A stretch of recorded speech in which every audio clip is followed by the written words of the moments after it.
Kia ora e hoa. Hello, my friend. Haere mai. Come and join me.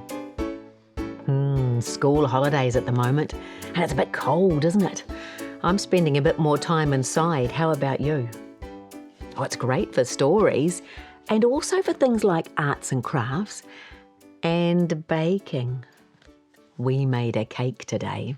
Have you done some baking recently? Do you like cake?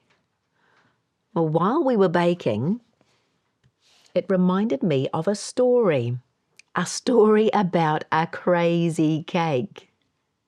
It's called The Cake Bake, and it's written and illustrated by Sharon C. Fergusson. It's a very crazy cake.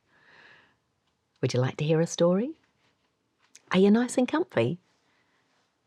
Well, let's begin.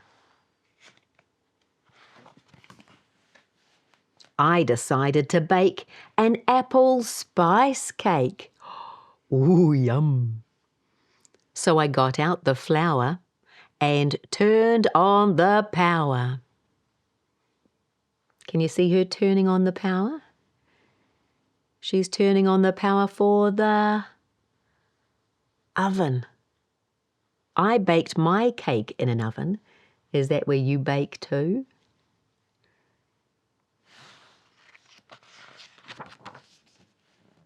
While the oven was heating, I grabbed eggs, began beating, added sugar and spice, threw in baking powder twice. Look at all that baking powder. It's the baking powder that helps the cake to rise.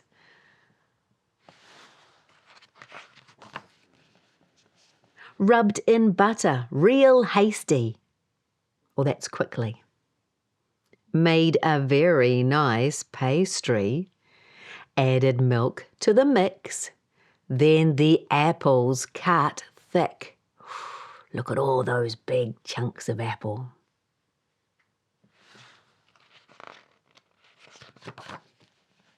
Squished it all in a tin. Opened stove, placed it in. Set the timer to cook.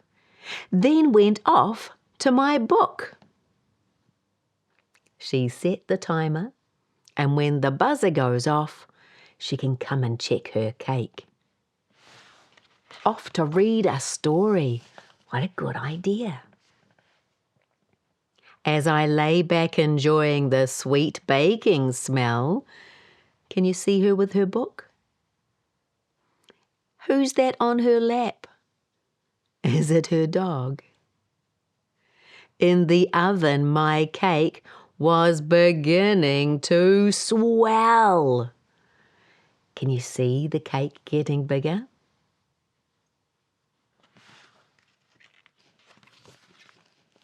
It grew and it grew.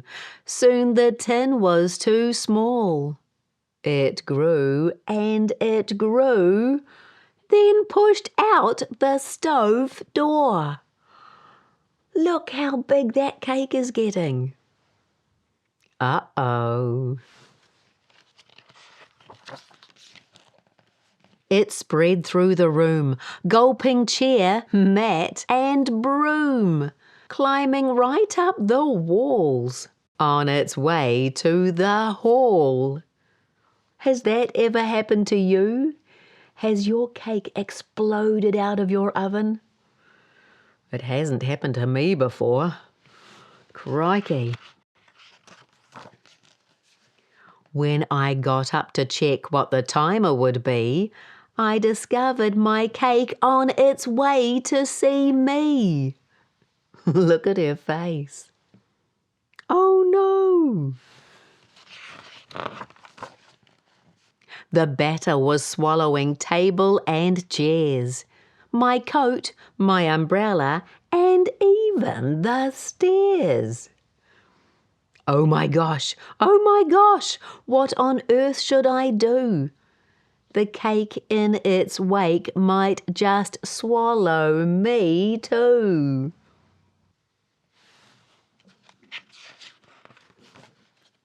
So I ran from the house right out to the street and I yelled to my neighbours, "Quick, get on your feet! There's a cake in my house and it's out of control. It's picking up items and swallowing them whole." Look at their faces. They're so surprised, aren't they? As I ran down the path, still yelling for help, I heard my dog Scotty an almighty yelp. What's happening to Scotty?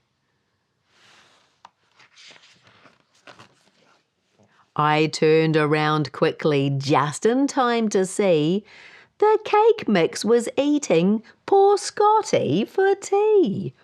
Oh no, not my Scotty. I started to scream.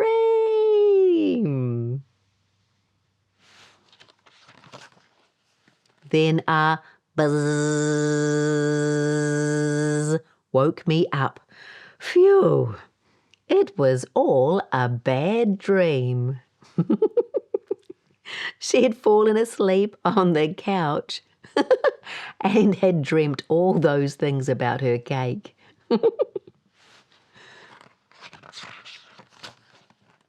I ran to the kitchen and turned off the timer, carefully opened the oven to peer right inside it. My cake is perfection. Look at it. Oh, wow. Clever me. Then I called out to Scotty and we ate it for tea. Yum. And that's the end of the story. What a crazy cake! It went everywhere. Thank goodness it was just a bad dream. Maybe it's not such a good idea to go to sleep while you're baking. You could definitely read a book, but maybe not go to sleep. If you want to find out more about this book, you can visit thesingingpipipress.co.nz. And maybe you can bake a cake during the holidays. Or maybe you could do some art or collect some leaves like I did. I collected those leaves when we read the story about Patrick and George. He had a leaf necklace, didn't he? Well, now those leaves are starting to really dry out. They're looking really cool. Maybe you could collect some leaves too. Hey, whatever you do, have a great day and come and visit me again soon. I'll find us another good story and some more cake to eat, okay? Ka kite. Goodbye, my friend.